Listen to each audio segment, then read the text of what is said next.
Is my masculinity toxic? Am I a toxic male? According to society, I am. I keep hearing this word toxic masculinity. It's not a new word, all right? All you guys have heard of it. We're gonna talk about this. We're gonna talk about what the characteristics of a toxic male is. And if you're a guy, we're gonna find out if it's you that they're talking about. So let's see what a toxic male is. All right, let's see what it is. Here we go. What are traits of toxic masculinity? Here's a summary from Green Hill Recovery. Traits of toxic or unhealthy masculinity can include unconditional physical toughness, physical aggression, fear of emotions, discrimination against people that aren't heterosexual, hyperindependence, sexual aggression or violence, and more. Okay, so let's talk about these individually, and let's see if they apply to you. First of all, who came up with this list? Okay, because in my little YouTube search of toxic masculinity, I come across feminists. Well, they come across to me as feminists. Whether they're feminists or not, I don't know. They just come across that way. And the other type of person that is coming up with these toxic masculinity videos are males that I would not consider manly at all. In fact, I would consider them a little bit on the feminine side of male. I'm not saying that they're feminine males. I'm just saying they're not the mouth breeders, knuckle draggers that I hang out with. You know what I mean? They don't look like me. They don't talk like me. They seem to be way more delicate. I'm not saying I'm defending it, but when I get called toxic because of who I am and the way I was brought up and my mental state, then I have to defend myself. So I guess, whatever, I'm defending it. Okay. All right, the first one on the list was unconditional toughness. What's wrong with that? What's wrong with unconditional toughness? What's wrong with standing up and not giving up? Does that make other people who are more willing to give up feel uneasy about themselves? Because that sounds like a you problem, not a me problem. So my unconditional toughness, if that bothers you, man up. I don't know what to tell you. You know what I mean? Get tougher yourself. That way you wouldn't feel so uncomfortable with my toughness. The next one on the list is physical aggression, fear of emotion. Those are two separate. Let me put this down for a second. Those are two separate. Physical aggression. If someone approaches me aggressively, then I have no choice but to be physically aggressive back. It's called defending yourself. Now, if physically I am not aggressive, guess what happens? I get my ass kicked. And whoever I was protecting is in danger themselves. So, yeah, I'll take that. Physical aggression. You come at me, you're gonna have a problem. Fear of emotion. That's funny to me because fear is an emotion. So fear of emotion that's just, whatever, man. So here's the thing. I don't fear emotion. I just don't cry about it. A masculine man doesn't put it out there all the time. Not because it's what society expects of him. Because that's another thing we need to talk about. Expectations of a man in society. These toxic masculine traits, you seem to think that they're forced on us against our will. That's not the case at all. Ain't nobody forcing shit on me. This is who I am. This is the way I am. Oh, well, you was brought up that way. Okay. I was brought up that way. And as I stand now, regardless of how I was brought up, I'm happy with who I am. As far as being afraid of emotion, I'm not afraid of emotion. I just don't have time for it. Because a man got to work. A man got to handle stuff. A man don't have time to be emotional and take me time. Now, if you're a man and you have that time, good for you. God bless you. I do not.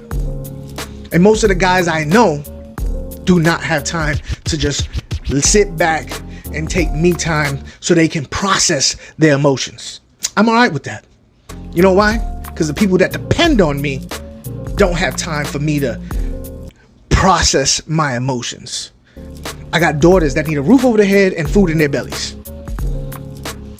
I'm not afraid of it. I just ain't got time for it. Discrimination against people that are not heterosexual. I know where this comes from.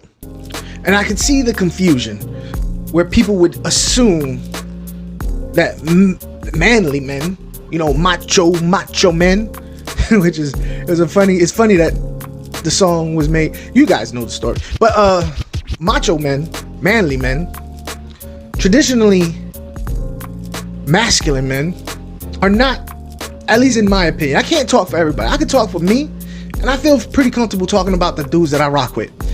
They're not afraid of homosexuality. I am not. Do you? It's just that me personally, I have an expectation of, as a man, how I am. So when I see someone else who defines themselves as a man and they're different, well then it's different to me. And because my definition of man for myself does not include some of the things that they might or do not do, then I kind of like, okay, whatever. End of the day, it's none of my business. I don't care. But the people that I surround myself with are like-minded individuals. Just like the people that you surround yourself. I mean, you're not going to surround yourself with somebody who is not like-minded, right? And if you do, it's probably for a reason. It's not out of a natural connection. So why is it that if I don't rock with a dude, you know what I'm saying? Like there's something that don't fit, that makes me homophobic. I'm not homophobic. Do you? Or whoever. It's just my natural inclination for friendship is usually someone who's kind of just like me. And seeing as how I'm not a homosexual, that probably would exclude a homosexual. That doesn't make me homophobic. But I do see how it would come off that way. I'm not gonna lie. Hyper independence. Again, another trait that I don't see a problem with. I don't. What's wrong with that? What's wrong with being your own man, want to do things yourself? That's how I was brought up. And will I ask for help if I need it? If I need it. But I'm not. That's not going to be my first. That's not going to be my go-to as soon as I come up to a brick wall. I'm not going to automatically throw my hands up. Somebody help me. I got this. I'm going to figure this out. That's what a man do. That's how I was brought up. That's how a lot of people was brought up. Gen Xers, you kind of know what I'm talking about. There's nothing wrong with independence. Taking care of your own. Doing things yourself. You know what I'm saying? That way you don't owe nobody. You don't answer to nobody. I don't see a problem with it. Sexual aggression and violence. I'm going to call bullshit on that. Sexual aggression and or violence is not a trait of toxic masculinity. That's a trait of a fucking criminal. That's a trait of a sexual deviant. There are many, many different types of people that can do sexual violence. And not all of them are manly men.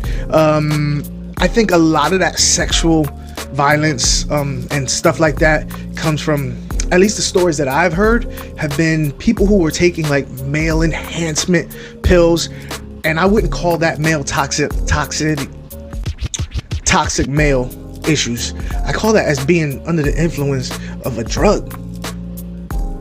But a natural born male who seems to, has there ever been sexual violence from a manly man towards? Yes, there has. Just like there's been sexual violence, women towards men and so on and so forth, weak men towards, maybe softer men towards whatever. There's been all types of sexual violence, but calling it a trait of male toxicity, I think is a little unfair. All right, that's a trait of something wrong up here, and having a mental illness is for everybody. That's unfair. That's a punk move. Anti-feminist behavior. Okay, here, see, now that kind of pushes a button. Anti-feminist behavior Now, you talking about the men who think women should be in the kitchen, barefoot and pregnant. I don't know any of those guys. That's more of like the baby boomer type. Are there guys out there like that? Yeah, sure. There's females out there like that too.